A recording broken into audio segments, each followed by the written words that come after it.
Hello and welcome to Leviathan News. Today is April 28th, and the big story of the day is that the FBI raided the home of former FTX executive Ryan Salame. This was reported by the New York Times yesterday, and this is interesting because Ryan Salame was one of the biggest donors to the Republican Party, donating $40 million, $24 million in campaign contributions during last year's midterm elections. So is the hammer finally coming down? Are they going after Tabasco next? They should. Horrible behavior. Unscrupulous. Well, I mean, it's well known that SBF is going to take the brunt of the charges that are going to be levied against him, but there are many other people who were involved in the fraud who will also be facing justice, and Ryan looks to be one of those. Fraud. Go ahead. Okay, no, I was just going to say that I think it's definitely frustrating for us in an industry that moves at the speed of 12 seconds, right? But like the justice system moves slow, and it's like super frustrating, and often it doesn't move at all or work at all. But from the outside, like let's just take some perspective. Like this whole thing blew up 6 months ago, and like it's pretty clear that like the FTX executives are like going to eat shit on this one, and like it's getting more and more serious. So it's frustrating, and it's like terrible that this is allowed to happen, but it does seem that like in broad strokes, like things are being cleaned up like somewhat reasonably. White-collar financial crime takes a long time to go through the system. Just as an example, the Theranos founder, Elizabeth Holmes, has been charged and found guilty in a court of law, and it's been 5 years since her fraud was discovered, and she still hasn't gone to prison yet. So, COVID really screwed with a lot of that, but your point is very well taken. Exactly. Well, there's a phrase that the grinds of justice. The gears of justice. The gears of justice grind. Grind slowly, right? But very finely, right? So they're going to get his ass, but at some point in the future. My 2 cents about FTX. At least they could have documented it. I mean, Enron did it well. It was all documented.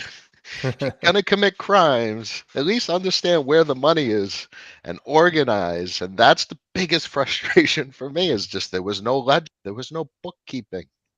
Documented. Well, if things are documented, then you can be charged for it. If they're not, then people have to go find and prove it. But you can't even execute a crime operation, a fraudulent operation, if you don't know where money is. How could you lend it out in the wrong way or a fraudulent way? They couldn't even execute a fraudulent operation well.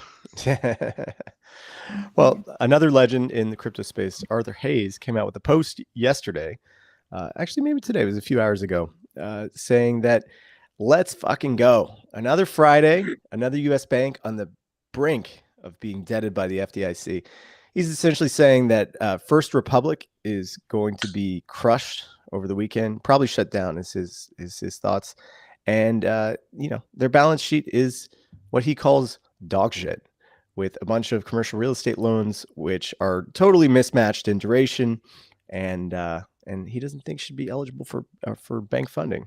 Additionally, he also thinks that this is going to be the beginning of the need for more intervention by the Fed, and it's going to be money print or go burr.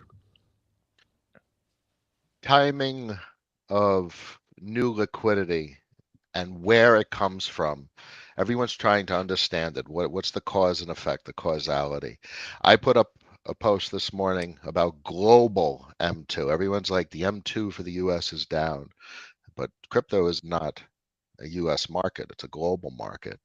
Global M2 is just straight up. Straight up. It's not down.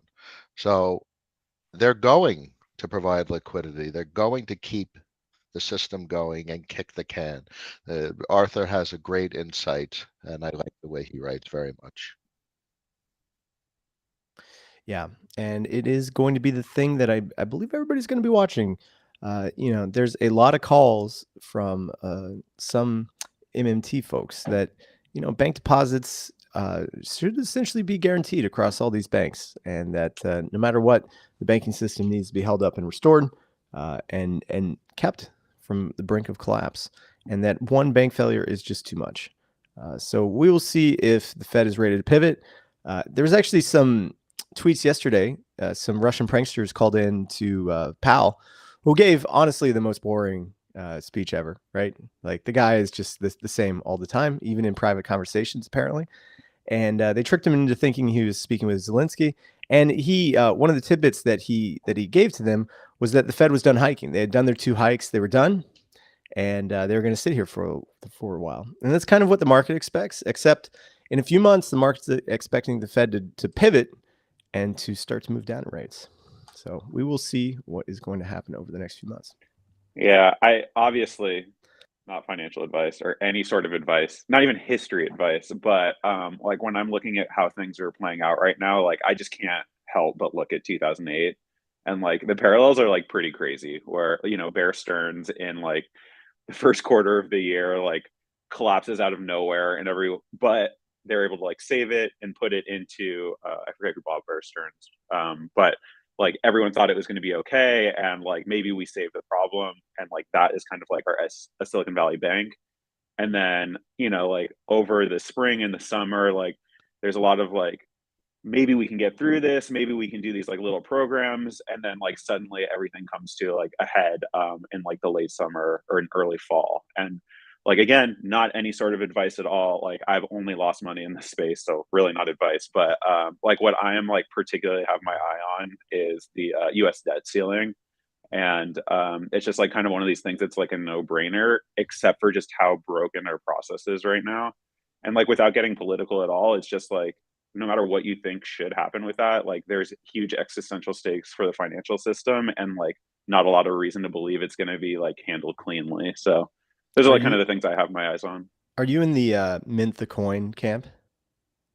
Um, I mean, it's all just like so gimmicky and stupid. I mean, I would so much, yeah, like I'm a bajillion percent in the mint the coin camp if it means avoiding defaulting on the U.S.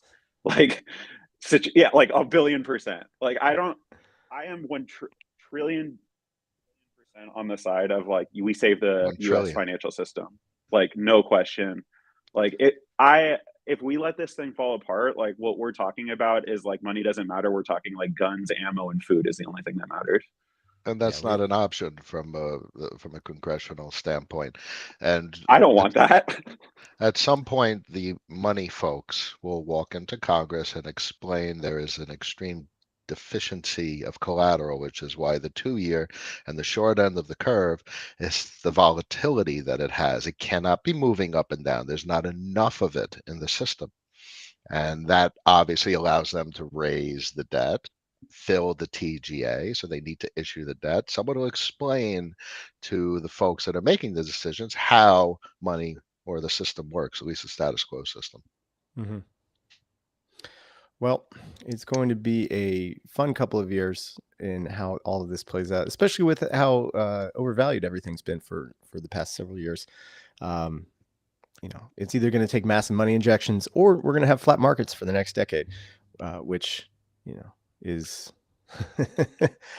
good for some and not good for other people. There's one cute thought. Everyone's like 2008, Bear Stearns, you mentioned. If you're an investor in Bear Stearns and Bear Stearns is going to go bankrupt, that's not a good stock to own. And the sentiment I guess I'm trying to express is contagion of a whole market or specific instruments, specific companies, and what's the relationship between specific companies and crypto. US markets, international markets, they're not necessarily related. The causality isn't there. And that just gives great insight into capital flows and where to allocate capital, forward thinking. And that's why I come back to Arthur and the way he thinks about money and issuance and investment opportunity, and I'll end on a reference to Raoul Pal and the way he tells his stories about 97% correlation to global money supply. Wonderful stories. Well, guys, I have another question for you. Is ETH a security? Does it matter? I think it does. It matters for the builders in the space and anybody that actually wants to integrate it into their platforms. But apparently nobody can say that this is a security or not. Even the former CTFTC chair can't say if ETH is a security. In which country? In the United States. In written testimony that is going before the House Committee on Agriculture, because the CFTC is governed by that committee, since they're dealing with commodities. The former commissioner or former chair, Masad, said that he does not know if ETH is a security or not. It's too difficult to tell. He doesn't have enough information. And his concern about Ethereum was that in the merge, where they changed the system of validating transactions, there seemed to be a foundation or group of people involved that under the Howey test, a common enterprise. So, the tides are changing, and these elected or unelected officials are having trouble figuring out some, just basic stuff. I mean, look, oh, go ahead, Garrett.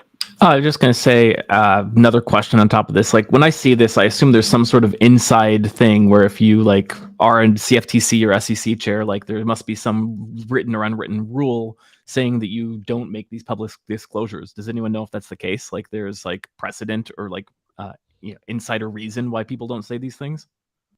I don't know that for a fact, but I know that in my heart that you're definitely right. Look, I just the idea of a security is not a state of nature. It's not like you can say we have ETH. Is it a solid, a liquid, or a gas? A security is not a real thing. Either we decide it's a security and it's not, and the fact that these individual people can't tell, it's not that. It's just we have no framework, and at some point it needs to be decided. The right way is through Congress, which won't happen because it's broken. The better way is through the administrative agencies, because that's the system we have set up. And then the worst way, which is what's going to happen, is through the courts.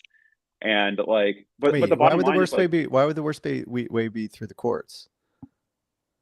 Because the court is the venue in which you basically say everything's fucked up and we need to resolve it. And yes. Then and what you would prefer is the way that our the US government system, since at least the 1940s, has been set up, where Congress passes a law, sets the framework for what all the things are, and then it's given to the executive agencies to actually implement and execute. And when things go well, that is the process by which you want rules to be made. You don't want every time a rule to be made for it in 2 years to go to the Supreme Court to get completely changed and rewritten. Well, if it goes to the Supreme Court and gets overturned, the rule was wrong in the first place, right? Sort of, but you're just kind of going on a soapbox about unelected officials, and that is the judicial system. No, judicial system. Those people are elected. Well, look, the judicial system is different. It's a checks and balances system, and it's but so is the executive system. I don't know. Again, this is politics. We shouldn't get into it. The only point that I was trying to make is that ETH is not a security. ETH is a security. There's no state of nature for that. It is something that we collectively decide. Here's the thing that I always go back to, why it's so different than securities. If you have an IBM stock, it's registered and it's put on the U.S. market. What is it on? NASDAQ or whatever. Yeah. Intel. It's on NASDAQ. If you're in Britain and you want to buy the security, you have to have a relationship with NASDAQ and a brokerage, and you have to go through a sequence of the actors that give you access to the security. If Ethereum is defined as a security and it's offered through the New York Stock Exchange or whatever, and you're in Britain, you're not going through the New York Stock Exchange. You're going straight to Ethereum. It's irrelevant. From a global landscape, this is an unprecedented type of instrument. It's relative to the country. And what's to say I'm in the United States and it's defined as a security in the United States. All right, I'm just going to buy this shit in Britain. It's not a security in Britain, or it's not a security in Southeast Asia. I'll just go through that market. So it's relevant, this conversation, not our conversation, but the conversation of whether it's a security or not. But it's also very irrelevant. What does it mean? Well, it On doesn't the mean flip anything. side, Yeah, go ahead, Garrett. so much of the Ethereum like influence is from the United States, though. Like people who are running solo stakers, or even like the sexes or like organizations running validator nodes. There's a ton of hash power equivalent in the United States. So it matters at the margins for people like this who aren't sure exactly like if they're gonna have to shut down their nodes because the feds might come break down their door next. What happened to Bitcoin in China when the hash rate migration came to the Surprisingly, US? though, China still has a fair amount of hash power. Yes, it's true. It's regulatory arbitrage. Exactly. Right. And speaking of securities, Gary G came out with a lovely video yesterday talking about dog leashes and how if you walk your dog without a leash, you're going to get a ticket. Even if you've walked your dog without a leash for years, the cops can come up and give you a ticket. So the same thing applies to these crypto securities and platforms. They just need to come in and register, guys. They just need Who to is he disclose. talking to? I don't know. Who? Coinbase probably. No, his no, audience no, is no. the He's talking to small- the Ethereum company that is in charge for running the whole system, right? his audience is his bosses, in my opinion. He's Yeah. trying to impress like a small cadre of people who might give him a promotion. Yeah, this has nothing to do with us. I guess it's important to remember that the SEC chair is selected by the executive, which in this case is Biden, and he can also be fired by Biden as well too. So I would urge people take the time this weekend, write a letter to your congressperson, ask them to co-sponsor the good Warren legislation, not the Elizabeth Warren, but Warren Davidson, who's proposing to reform the SEC. Exactly. And use ChatGPT to write the letter, please. Exactly. Please. Yeah, please. Rex, I saw you painfully sitting down in the corner. Well, I mean, I'm just like way less anti-SEC than most people, so I don't like. I support like people having their voice and like participating in the democratic process.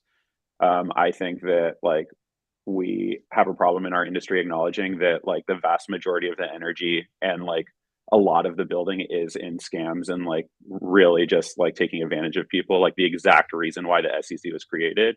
And like, yes, Sure. I think that there's opportunity to make things better and streamline and fix things and like create a better government. But like, if I can fix the government, like the SEC is like the 8th thing on my list. Yeah. I think you're on the right track, and I just think the conversation is wrong. With the SEC is not thinking big enough picture.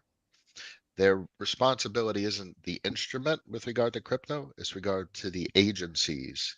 They should be regulating Coinbase and giving them all the rules and guidance they need to give the general public a huge amount of access and to filter out the horrible things, the horrible coins, the Pepe coins, the securities. The general public shouldn't have access to those things. And that's the conversation they should be having to allow the industry to expand and grow. They have zero technological capacity to regulate at the network level because of regulatory arbitrage. And you just buy Pepe coin in Britain for all anyone cares. But the organizations, the general public, the broader society will never interact with DeFi through a ledger device and DeFi. They're going to go through companies and organizations, and that is where regulation is absolutely critical. Right. Like we don't like nobody in the government regulates TCP/IP, right? But we do regulate the internet. And like, guess what?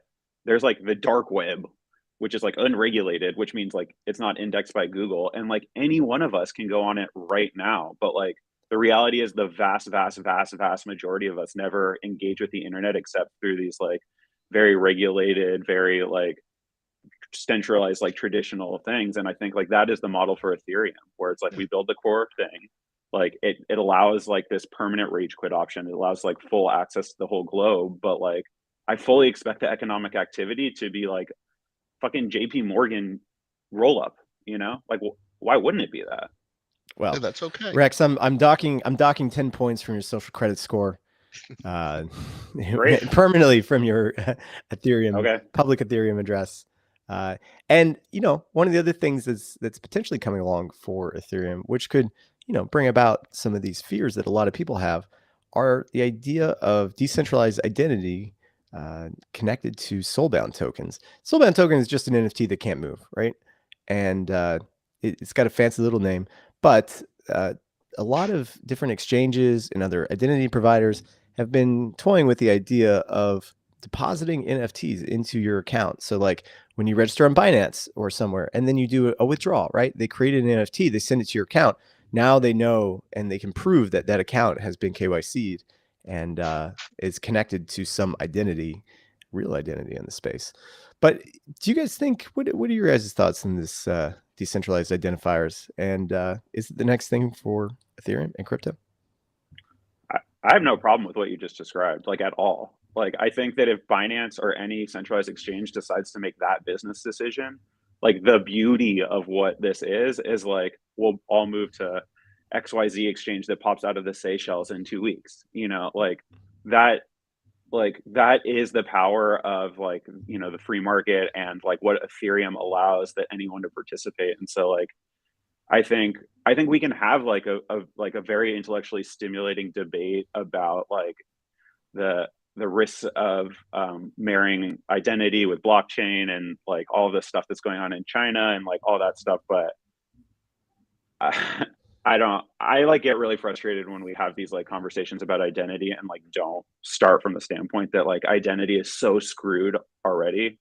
Like, but let's just, social security number is like the worst thing, the worst system that's ever been invented. I know, but let's talk about it in the text of crypto, right? Like Tornado Cash was one of the few ways that you could protect your identity in the crypto space. Unfortunately, it meant that you had to share an anonymity set with other people who potentially might be North Koreans, but it did provide a relatively safe and usable way to move funds into a brand new account that could be delinked from where the assets came, but still prove it if you need to at a later date using their ZK technology. So I think that this type of privacy is important. You should be able to move funds into a new account and be anonymous and have some way to prove that those funds are yours. But you know, the main problem with Tornado Cash was that the anonymity set was shared between all people. And so I know there's a few new solutions that are coming out. Somebody's trying to actually Amin from SpankChain has launched a new product that allows you to determine your anonymity set. It's Tornado Cash, but you can say that you're not North Korean. You can sign a transaction saying like, I am not this address. And so if everybody signs a transaction saying they're not North Korean and that this isn't my address, the anonymity set of that person drops from 100 down to could be 0. And then you could fully see and determine the entrance and exit addresses for that North Korean, right? Yeah.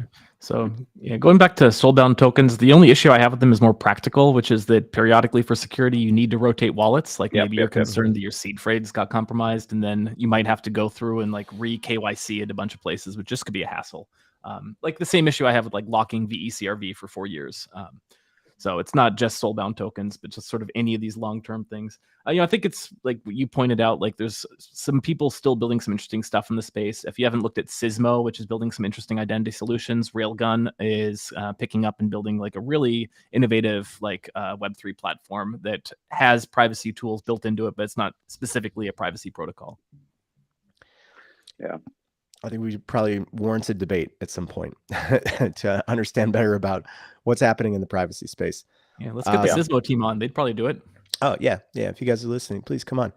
Um, one of the more interesting DeFi stories that I saw yesterday, posted by Ivan in Lobster Chat, was that Astaria is now launching their closed betas. So for those LSD NFT holders, there is a what they call a revolution in NFT lending. So this is going to be a new way to borrow against NFTs and also to get exposure to NFTs by buying them at a discount in case they're liquidated.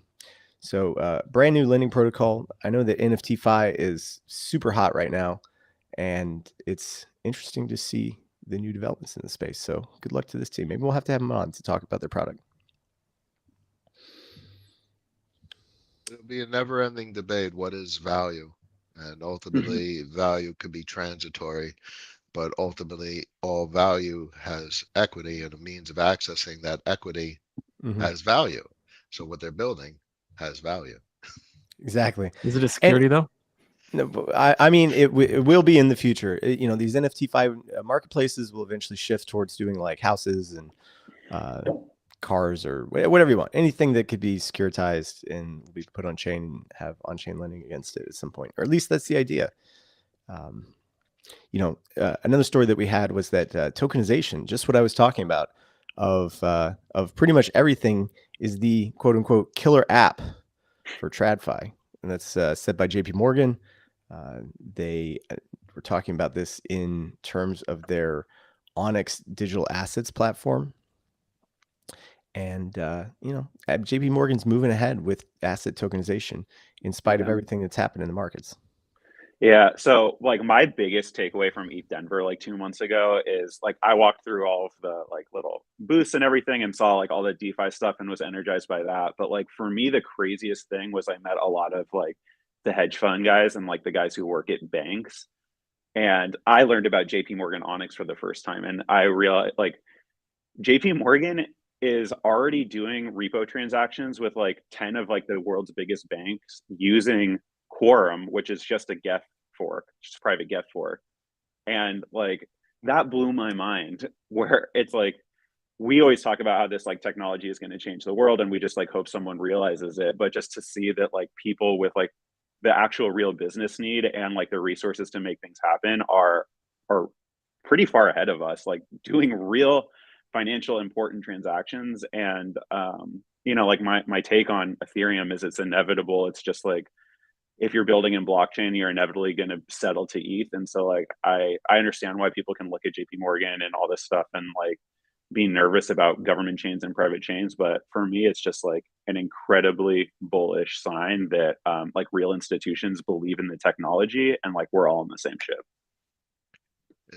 And one last thought is there's two considerations: is the tech and the proliferation of it and the consumption of it, but then there's access. So the big excitement over the last couple of years with DeFi is access to types of securitized or traditionally securitized type products that we have access to, and both are interesting, obviously, but they're doing from an institutional standpoint. But look, Rapid, and it goes on mainnet, and now additional people, an entire market has access to it. So that's a complicated regulatory conversation. Who has access to what type of investment? I mean, they're obviously talking about accredited investor rules lately. It's a hot topic lately, and that's a meaningful conversation. Mm-hmm. So many legal questions. So just a quick shameless plug to join me for a llama party today at 10 a.m. with the great Gabriel Shapiro, who will be answering a ton of amazing legal questions. We'll see how far we can go. Of course, no legal advice. We should get him on Leviathan at some point. You should tell him to come on. I know he's very busy though. Oh yeah, let's do it. With everything that he's doing. But that's going to be a really nice chat. Alex Golubitsky, who came on the other day, has been a big proponent of Gabriel. And I believe he released a new report just a couple of days ago, didn't he? The Borg. We'll be talking about that in depth.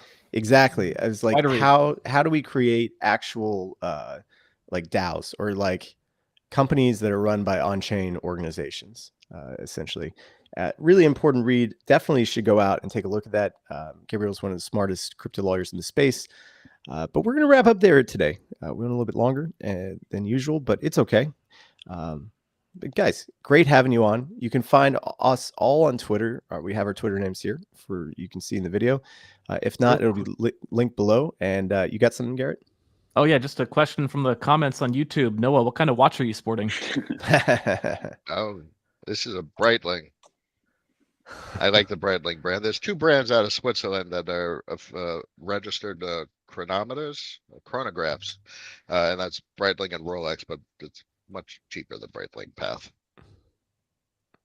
You should tokenize it. Exactly.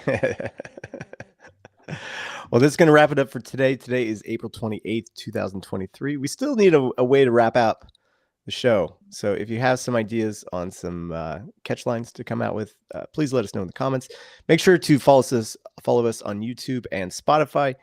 We see you. We're hitting like new subscribers across all of our channels every single day. So thank you for the support, and share us with your mama. And we will see you tomorrow. I know, Rex. Yeah.